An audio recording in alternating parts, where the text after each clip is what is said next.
اب آقا کی بارگاہ میں آؤ. آقا آپ نے فرمایا ہے کہ رب کے سوا کسی نے نہیں جانا، تو آپ بھی تو رب نہیں ہیں.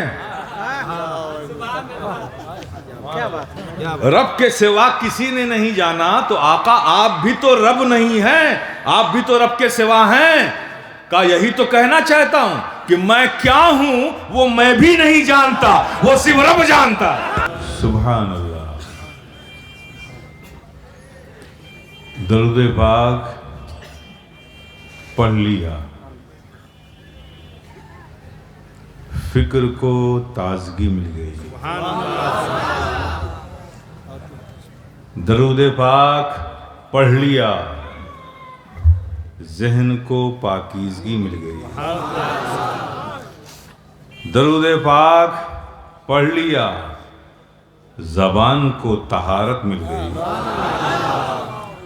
درود پاک پڑھ لیا، لبوں کو حلاوت مل گئی. درود پاک پڑھ لیا، قلب کو استقامت مل گیا.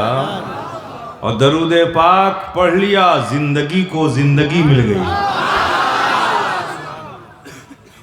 یہ بڑی عظیم نعمت ہے پیارے، جو اللہ نے اپنے محبوب کے صدقے اپنے محبوب کی امت کو عطا فرمایا. یہ جو ہمارے اکابرین، اولیاء دین، علماء دین، مشائخین ہم سے کہتے ہیں اور ہمیں ایسا سمجھاتے ہیں کہ دیکھو، جب کسی اچھے کام کی ابتدا کرو،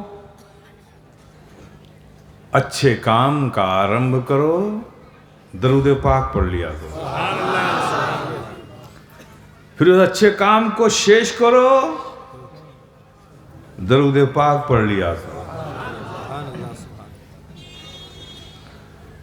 کسی غم میں مبتلا ہو جاؤ، درود پاک پڑھ لیا کرو. پھر خوشی میسر آ جائے، درود پاک پڑھ لیا کرو. ارے کچھ بھول جاؤ، درود پاک پڑھ لیا کرو. پھر یاد آ جائے، درود پاک پڑھ لیا کرو. ارے کوئی یتیم بچہ نظر آئے تو سر پہ شفقت کا ہاتھ رکھو، رکھ کر درود پاک پڑھ لیا کرو. یہ جو ہمارے علماء، مشائخین، اولیاء دین، اکابرین ہمیں یہ سمجھاتے ہیں، یہ لوگ نادان نہیں ہیں. اگر نادان ہوتے تو رب کی بارگاہ میں مقبول ہوتے. یہ بڑے ہوشیار لوگ ہیں جو ہم سے کہتے ہیں کہ اللہ کی بارگاہ میں مناجات کرنی ہے، اپنی تمناؤں کو رکھنا ہے، دعا کرنی ہے. تو سنو، دعا سے پہلے درود پڑھ لیا کرو، اور جب درود پڑھ چکو تو مناجات کر لیا کرو، اور پھر جب مناجات کر چکو تو پھر درود پڑھ لیا کرو. یہ جو ہمیں بتاتے ہیں، یہ جو ہمیں سکھلاتے ہیں، ہماری تربیت فرماتے ہیں، یہ لوگ نادان نہیں ہیں. کیوں؟ اس لیے کہ جب ایک مومن کی زبان سے درود کے شبد نکلتے ہیں، جیسے ہی وہ درود پڑھنا شروع کرتا ہے اور شبد نکلتے ہیں زبان سے، آسمانوں سے فرشتے اتر پڑتے ہیں اور درود کے ہر شبد کو، ہر لفظ کو بٹول لیتے ہیں، سمیٹ لیتے ہیں، سمیٹ لیتے ہیں. تو ترتیب کیا دی؟ درود آپ نے پڑھا، آسمان سے فرشتے اترے اور ہر درود کے لفظ کو سمیٹنا شروع کر دیا.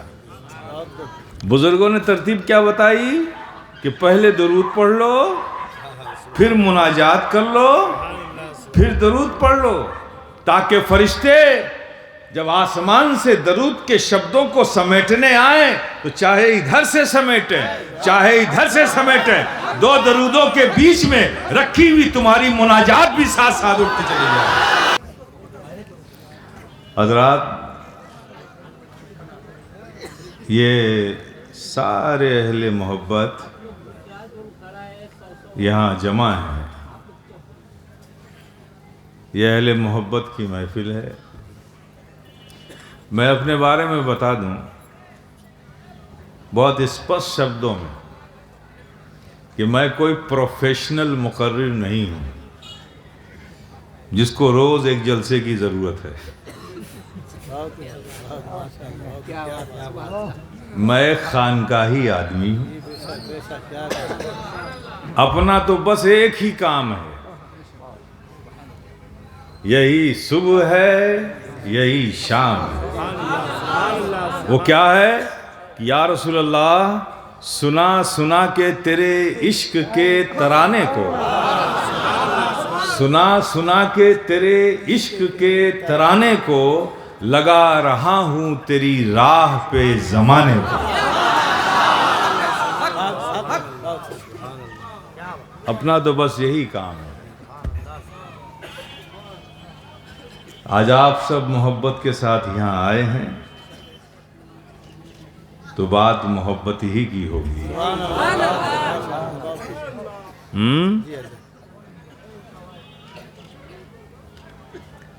আমি একটা নাত পড়তে চাই. আমি